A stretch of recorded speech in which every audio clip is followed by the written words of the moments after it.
भारतर विभिन्न स्थान में मौसुमी वर्षा जारी रही विशेषकर पहाड़िया एवं तलिया अंचल में प्रबल वर्षा साधारण जीवन को बाधाप्राप्त करिछे। विभिन्न राज्यों बन्या जल रास्ता प्रभावित होउथुवा बेले भूस्खलन रिपोर्ट आसिछे। एबे सोशल मीडिया रे भूस्खलनर एक क्षतिथरा वीडियो बेस भाइराल हेउछे, जहाँकि देवभूमि उत्तराखंडर ଏହି ଦୃଶ୍ୟଗୁଡ଼ିକ ନିରନ୍ତର ବର୍ଷା ଦ୍ୱାରା ସୃଷ୍ଟି ହେଉଥିବା ବିପଦକୁ ସ୍ପଷ୍ଟ କରିଛି।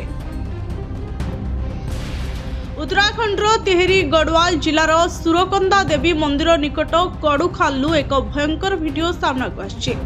ଲଗାତାର ବର୍ଷା ଯୋଗୁଁ ତଳ ମାଟି ବତୁରି ଯାଇଥିବାରୁ ଏକ ହୋଟେଲ ଏବଂ ନିକଟରେ ଥିବା ଏକ ଘରର ଅଧା ଭାଗ ଭୁଶୁଡ଼ି ପଡ଼ିଛି।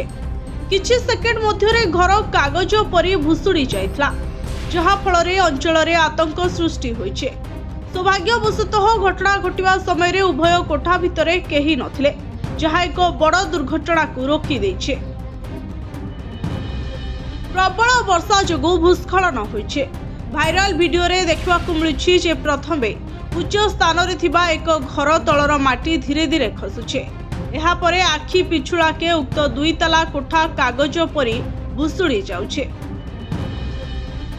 एही क्षतिथरा घटना परे स्थानीय कर्तृपक्ष घटनास्थल को जाई क्षयक्षति आकलन करबा आरंभ करिसते। अधिकारी माने कहिसंते निरंतर वर्षा जोगु उत्तराखंडर अनेक पार्वत्य अंचल रे भूस्खलनर आशंका बहु परिमाण रे देखबा को मिलुछे। रास्ता फाटी आ मध्य करुछे। रास्ता रे फाट घरे मध्य फाट।